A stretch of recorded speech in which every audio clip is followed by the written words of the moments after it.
So on this week's episode of Be More Super, the podcast, we've got Hollywood royalty.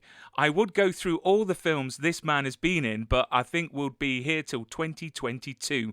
He's been a Golden Globe nominee, an Oscar nominee. It's, of course, Eric Roberts. Eric, welcome to the show, sir. Hello, everybody. And how is everything your end, where you are, with everything? Because the world is pretty crazy at the moment. It's crazy in the UK. How is it where you are? Well, Brian, it's a whole new way of life, and we're learning how to have our meetings and our auditions and our get-togethers and our pre-production, just like we're doing this interview. Excellent. That's good stuff. As long as everyone's keeping safe, and you're looking after yourselves, and I'm sure it's wonderful to have a bit more time with the wife and your lovely cat, which is great.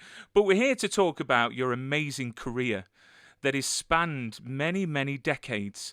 And I've got to say, as I said earlier to you, I've been a fan since I was a small boy, which I will go over because there is a funny story about how I became your fan. So I've read somewhere. So we're going to start with this. I've read somewhere that you had a stutter when you was a small boy. And I also suffered with a stutter, and I had speech therapy for many, many years. So it's quite interesting to hear that you actually suffered from a stutter. How did that affect you getting into the business, the industry? Well, Brian, it's because of my stutter that I am an actor primarily. And that's because when I was a little boy, and they'd go around the room, and each child, you would read either a line or a stanza. I would count the kids, I would count the lines of the stanzas, and I would memorize mine. And if I memorized it, I could speak it without stuttering. But if I didn't memorize it, it was very, very, very, very slow getting it out. And the class would laugh. Everybody imitated. What did you say, Eric? All that stuff. You know, you went through it as a stutterer. We all had to do it if we stuttered. But if I memorized things, I didn't stutter. So that was my first acting exercise, was memorization to speak, and it was from that I found the joy in playing other people in other times, in other histories, and having fun with it. Yeah, of course. I mean, I also went into performing arts. I went into acting because of my stutter. Because I found that if you had a script and you knew what you was going to say, that stutter mysteriously went away. And that's the reason why I started this show that I'm doing right now, is because I wanted to challenge myself. Because when I get nervous, when I get excited, the stutter comes out. So I've been challenging myself to speak to my idols like yourself to work on not stuttering. So I think I'm doing all right. I don't know. What do you think? Have you heard a stutter yet? I love hearing that story, Brian. That's fantastic. And even if I had heard a stutter, we only notice them because we stutter. You know, people don't really notice them. They're just a little stutter, blah blah blah. It doesn't matter.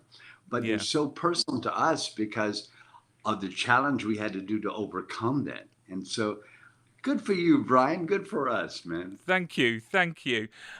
So your family, was it your mum that was in the arts? Was she in the arts? Am I reading that correctly from my research? My mom was an actor, and my father was a writer, and they met at Tulane, and Tulane is a university in Louisiana. And they went to college together, and they moved back to my father's hometown, Atlanta, Georgia. And my father opened up an acting school called the Actors and the Writers Workshop, and he patterned it after Joe Papp's Theater in New York. We had a showmobile, and we toured underprivileged areas all week, and then we'd have theater in the park every weekend on the weekends. And so that's how I grew up. For 15 years, I did 8 to 12 plays a year, just like that. And that was my life. Awesome. And what inspired you to get into acting? Was it that acting school that got you into it? Well, my father actually opened the acting school for me. I look back on it now, I can see that. And but we were sponsored in part by the Martin Luther King Foundation, and our showmobile, taught me in our touring about other walks of life and other people, and it was probably the greatest education any child could ever ask for. That is awesome. And how challenging was it to make it in Hollywood back then, compared to now? I mean, what was the biggest challenge you faced when trying to make it? Well, I was very lucky. I never moved to Hollywood up until I had already become a movie star. I got my first movie called King of the Gypsies in New York through auditioning, through screen testing, all in New York, with a very famous writer-director named Frank Pearson. He wrote and directed Cat Ballou. He did Barbra Streisand's version of A Star Is Born. He won an Oscar, I think, for Cat Ballou, and he wrote Dog Day Afternoon, all kinds of great movies. He was a legend, and he was my first writer director of a feature film, and he took care of me, and he made my first experience as a movie star incredible. Yeah, because at only 21, you starred in King of the Gypsies, and you starred opposite, people like Shelley Winters and Susan Sarandon and Sterling Hayden. How was that? How daunting was that for your first movie? Well, I was scared every day. Let me tell you a story about Sterling Hayden. I'd been working for 3 weeks. It was all day shoots, and then we had a day off, and now we're going into night shoots. And the first scene we're going to shoot in night shoots is when my grandfather, played by Sterling Hayden, comes and he finds me, and he has his henchmen grab me, and they throw me in a car with him, and we have a talk about our lives. And so I was excited. Sterling Hayden, wow, I can't wait, And I got to work early, which I always do. I'm in my trailer, and I get a knock on the door. Mr. Hayden would like to talk to you. Ooh, cool, I can't wait. I put on my costume. I go to Sterling's trailer. I knock on the door. Come in. Open door. Shut that door, young man. I do. It reeks of hashish smoke. He is smoking a pipe. Have a seat, young man. I do. He said. He smoked his pipe. Do you smoke pot? I've been known to. I like pot. This is hash. I'm smoking hash tonight. So what are you shooting tonight? I said, Scene 87. Scene 87. I know the number. What happens in that scene? So I told him it was a very pivotal scene, blah, blah, blah. He said, that's a very pivotal scene. That sounds very important. How are you in improvisation? I said, I'm okay with it. Good, because that's what we're doing. All right? All right. Now, are you sure you don't want to get high? I said, no, sir. Okay. I will see you on set, young man. And we shot all night. It was all improv. And it's one of my favorite scenes with an actor I've ever shot. And when you finished that movie, what was the biggest lesson that you learned, that being your first ever movie? The biggest lesson I've ever learned about show business, period, I suppose came around that time, and it's this. You must treat everybody you meet like they're going to be your boss next week, because they might be. That is very, very true, and very, very good words. I'll remember that next time I meet someone. They definitely could be my boss next week. So talking about auditions, from your career, do you have to audition anymore? Because surely Eric Roberts is world famous. Your catalogue of movies is unbelievable. Do you audition now? You're so cute. I auditioned up to my first movie, and then for like 15 years, everybody just offered me movies. And then it would go in and out. They would, because it would be younger, it would be, producers and writers who were younger than I am, so they didn't know my work, and they would say, we we'd love to hear you read this. Would you read it for us? Sure, yeah. But then came HD. No more film. They took our medium away, and they gave us that homely HD. And all the executives were all under 30, so they didn't know who Eric Roberts was. And when they did, it was because their moms liked me, and so it was a whole new world. And so they asked me to audition, and I love auditioning because we have it in our favor now.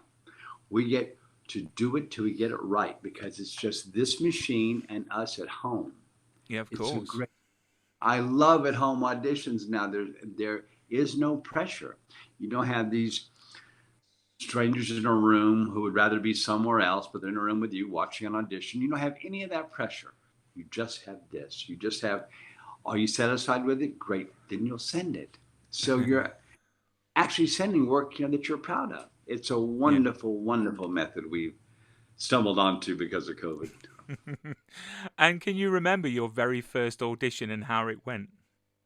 I can remember it very well. It was for a TV movie about two guys in the South who were hung and they were innocent. It took place in about 1930, and I was supposed to play some kind of Southern boy, and I went ready for it. And they asked me, "Are you really Southern?" I said, "Yeah." "Well, then why you in an accent? Because it don't sound real."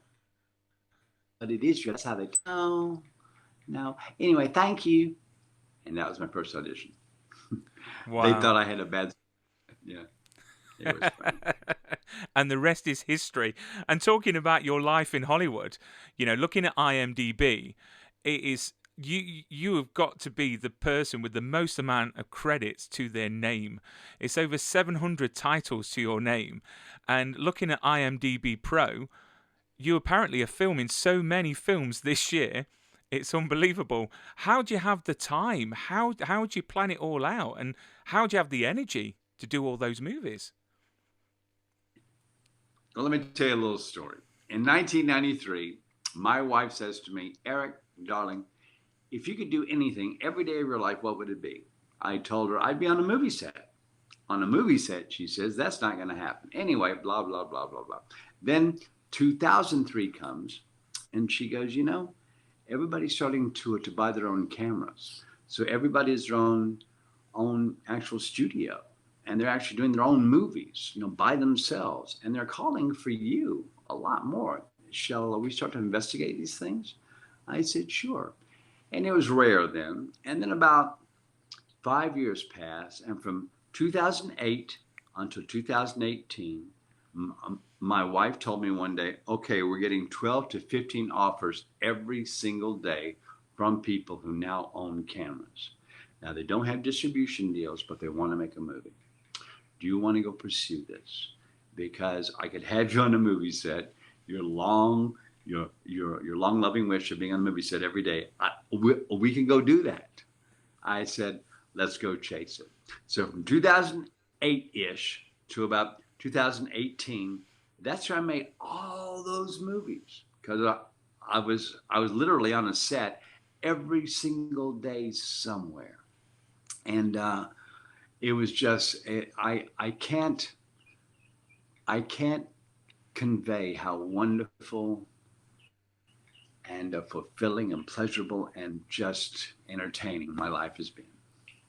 Wow, that is awesome. And I suppose it's good to be a busy actor and always working and keeping that craft alive, I suppose, which is great. So when I became your fan, Eric, I think I was about 11, 12 years old, and it was Best of the Best. You see, my dad was ex-military. I was only brought up by my dad. He was ex-military and he was a karate teacher. So I grew up around martial arts. And my dad had an arrangement with a local video store that I could, rent out any movies, doesn't matter what age they were. I could rent them out as long as they didn't have any rude stuff, any sex or anything like that. I was 12 years old. And I basically, every week, I rented Best of the Best. And I must have rented it about 20 times. I rented it so much that the man at the video store actually gave me the copy because he I found love it that. was so unusual. And then I watched it so much because I was quite a recluse when I was younger, because I got bullied quite a lot because of my stutter, and because I was a big boy, you know. So I got bullied a lot. So I was inside and I was watching best of the best, and it got to the point where my VHS recorder actually chewed up the videotape, and it broke my heart. It absolutely broke my heart. But one of my favourite scenes is near the end, where you're the edge of the mat and you're shouting, "Tommy, no!" Every single time when I was a kid, I was stood up on my feet shouting at that screen, shouting, "Tommy, no," because that film teaches you so many good lessons about, humility, and it's just a wonderful movie, and of course, best of the best too as well. So Well, I just tears wanted to. to my eye. Well, you just Sorry, what brought was that? tears to my eyes. I said, you Oh, just brought tears to my eyes, literally. That was a wonderful story. And what I love about it so much is the fact that I too am affected by that movie like that. it's just brilliant. They don't make them like that anymore. They really don't. So in that movie, you're a martial artist and you're representing the USA. Do you still, train in martial arts? Are you still active within martial arts? I trained up until my first hip, which was 8 years ago. I got a titanium hip, and then I would still stretch, and I would still reach, and I would still do stuff alone. But I I never sparred after that. Then I got my second hip, my second titanium hip about a year ago now. So now even stretching is a whole new ball game. So I'm not a martial artist anymore. I am an old guy who is trying to learn to re-stretch his body. That's really the long and short of it. But how wonderful is that modern medicine getting a new hip and a new lease of life? Because my mother-in-law, she's had both her hips done, and before she couldn't walk 100 yards without having to stop. Now there is no stopping her at the shops, so Yeah. she's doing very well. So it's nice to hear that you're doing well, and obviously it is an adjustment. But again, you've got Oh, all those great movies to look back to, there of you you kicking people's backsides. go. My hip doctor, when he took my X-rays, he's holding them up, and then he goes, "Oh my God!" He says, "You're a martial artist." I said, "How'd you know?" And he said, "You all end up on my table." How funny is that? So obviously, going back from like the late 70s, 80s, how have you noticed Hollywood has changed? Has Hollywood changed in the way of the machine, the way they produce movies, how they treat actors and actresses? How has that changed over the years from your eyes? Well, here's what happened. These are just the facts. These aren't really opinions. Artists ran Hollywood for the most part. So when you have that, you have huge mistakes and huge successes. And but it was expensive. Look at Mike Cimino, Heaven's Gate. He brought down a whole studio Mm. because they trusted the artist.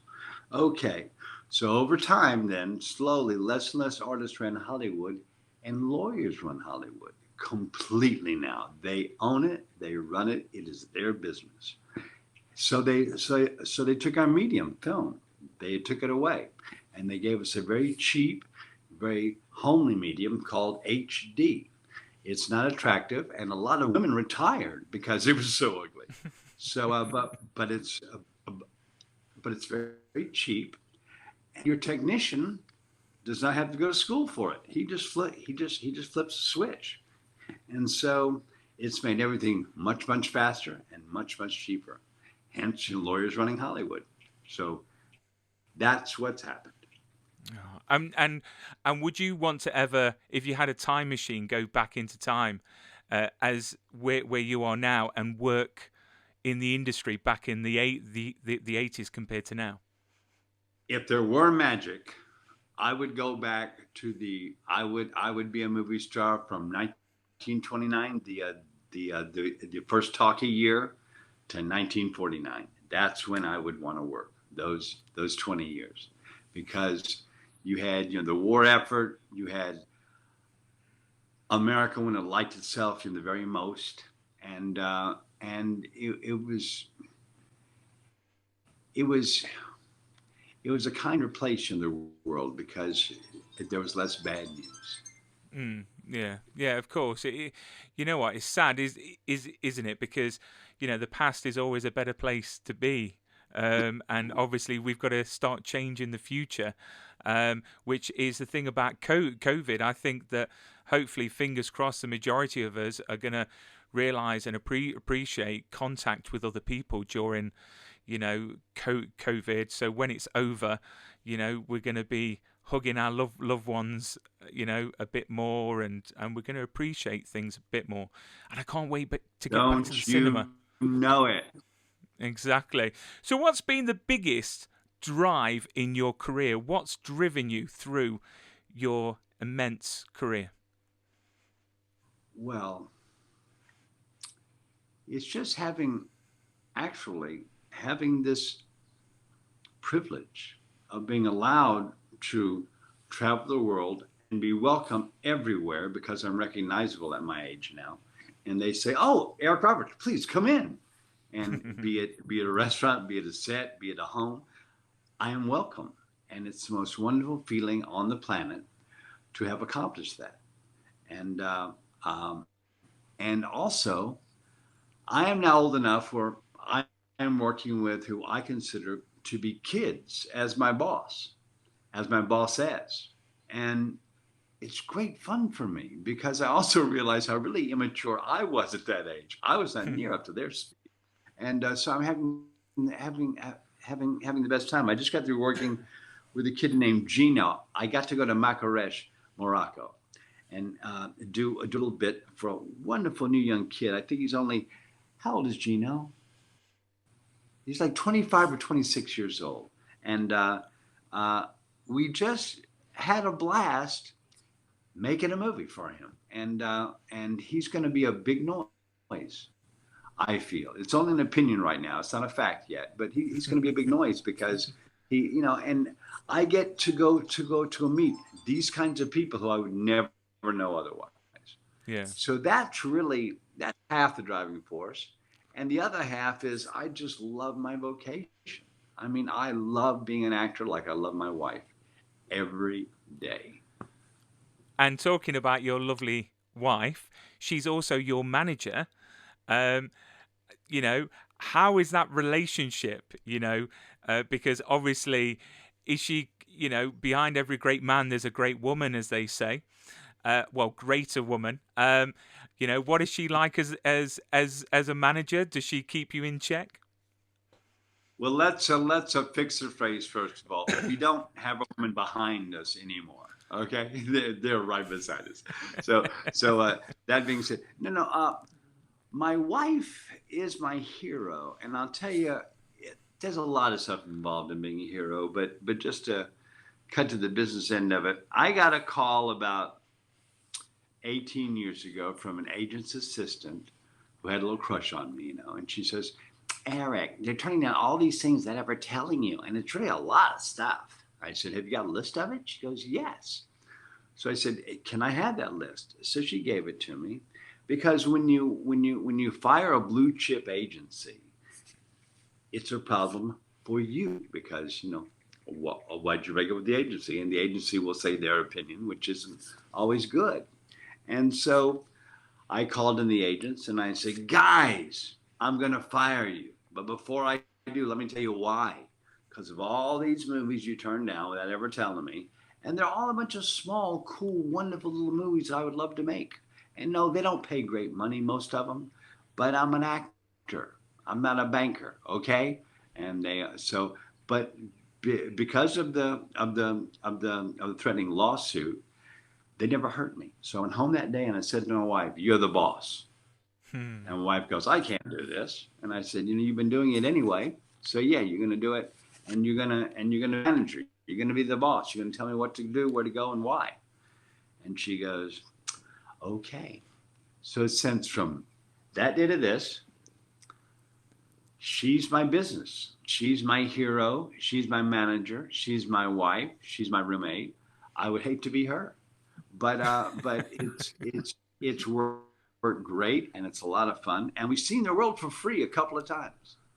Awesome, awesome. And you're coming up to next year, your 30th anniversary, if I'm right with the maths. So 30 years that you're going to be married. Is that right? You're 1 year off. It'll be Oh, 29 next August. That's close enough. Close enough. I don't close, mind close, hearing that. close. What is the secret of a happy marriage? Because I've been married now 9 years, and I've got two lovely girls, and a lovely stepson as well.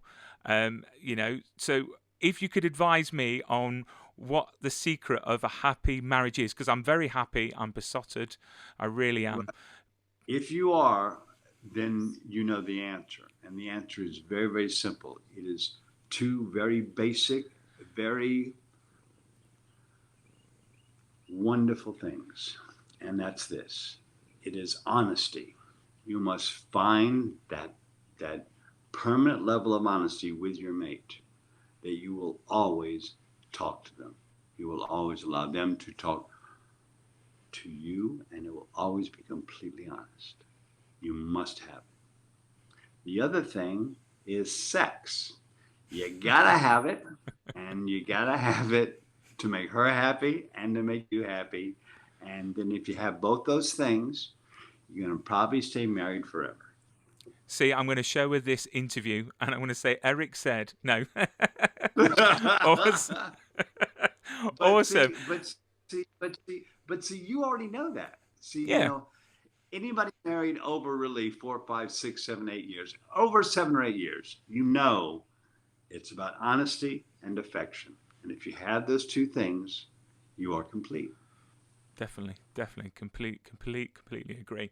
So it would be rude not to mention your lovely kids. So we've got Emma, Morgan, and Keaton. How successful are they in what they do? I think it's fantastic. Emma with a career, Morgan with a, ba- a bakery shop franchise, empire that I'm sure she will have in the future, and Keaton with his music career and now scoring movies, which I think's absolutely amazing. I mean, how proud are you to have such a litter of amazing talent? Oh, what a great thing to call the kids a litter. Uh, I love these kids. These kids are so cool. And my daughter just had a child of her own. Rhodes. All Yeah, right. her son. Yeah, and and in fact, it's only been a week, and the kids are all monsters at what they do. Keaton is a genius. Morgan is an incredible chef, and my daughter has become an incredible actor. Who knew? And I'm just they're all so different from me and their mom that it's so much fun to watch, and it's so satisfying to know them. And uh, I love going to the movies, even though we don't go anymore. I love watching the movies and actually watching my people, my blood on screen. It is the most what's the word? Selfish thing I can think about. It's keeping that legacy alive. That legacy that one day when they're in this position, they'll be talking about you. I am sure, um, as getting these amazing things from. But talking about fans, you are very generous with your fans. I've got to say, on your Instagram, on your social media, and now Cameo, which I think is a wonderful way of, especially in COVID times, in you connecting with the fans. How have you been enjoying doing Cameo? I love Cameo for the same reason, a reason I love at home auditioning. It's so controllable now. Fans. Um, Fans, we all need them. We all want them. We all pursue them. And sometimes, because they're access now to you, it gets strange. But my wife gave me great education. About 1 out of 5 of my movies, about 20% of the movies I make, are because my wife sends me because the movie maker needs my name for the bank loan or needs my name for the distribution, whatever it is. But it's just to help. It's not to be an actor as much as it's to be a name for the filmmaker. And at like first, I'm like, honey, I'm tired. I made 3 movies this month, and I would like a day off. And well, no, you have to go do this. But then I started enjoying it, and I started realizing what my wife was doing from an emotional point of view. I started really realizing that these young kids, uh,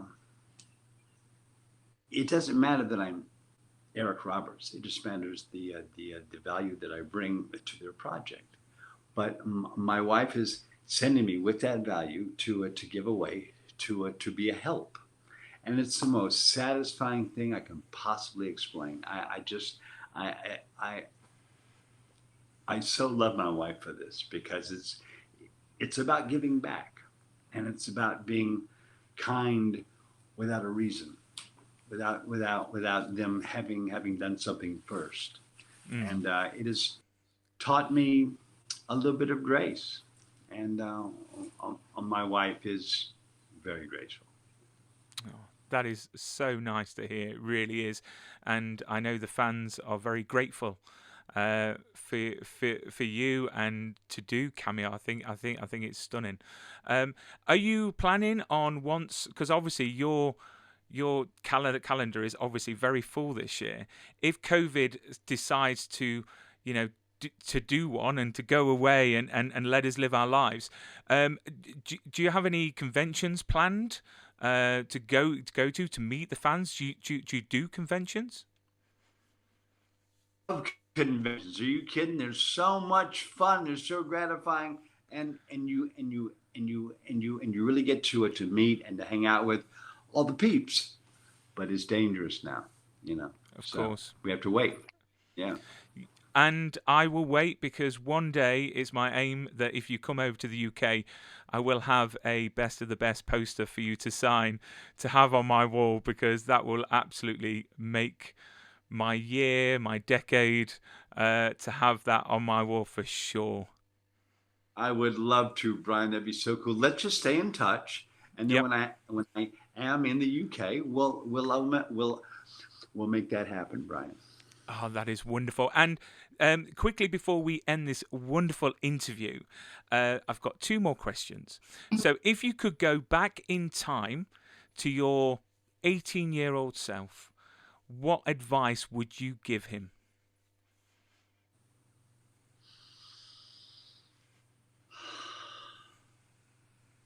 With knowing everything I know now, Yes.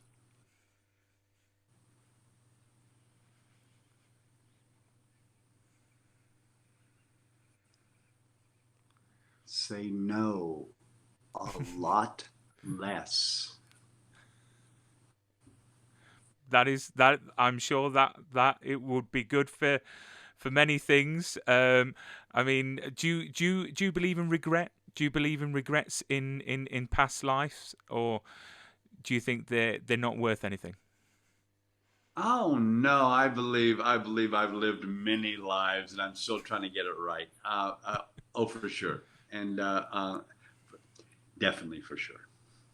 And lastly, if you could give any advice to all the fans and listeners and viewers out there that are struggling with all this COVID at the moment, what advice would you give them to, to keep going?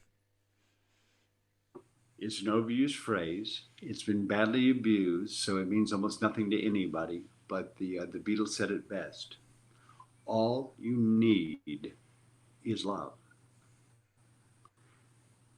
Definitely. Definitely. I couldn't agree more. Eric, you've been a great, guest, and it's definitely a tick off my bucket list to have a bit of time with you. You look after yourself and Eliza. Both keep safe. Keep that love alive, which I'm sure you will, because you're like a perfect couple in all interviews. So fingers crossed in 30 years' time or 29 years' time, touch wood, that me and my wife are like that. So I'm sure we will be. But Eric, thank you so much. Look after yourself. Keep safe.